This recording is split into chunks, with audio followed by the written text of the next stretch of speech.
Hello everyone, with David here, and welcome to New Cars 2017 channel. It's not fair to think of the ZL1 as merely a Camaro with a hairy engine. All the front body work is new, with wider fenders to cover 285/30 ZR20 Goodyear Eagle F1 Supercar 3 front tires surrounding Ginnermouse 20x10 forged aluminum wheels.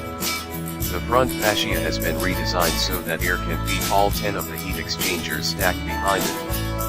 And the tail contains a new electronically controlled limited slip differential that securely turns power into thrust even during improvised aerobatics.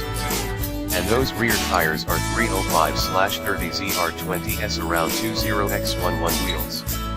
Of course it's still a Camaro, but the substance is different enough to alter it into something else. Something better.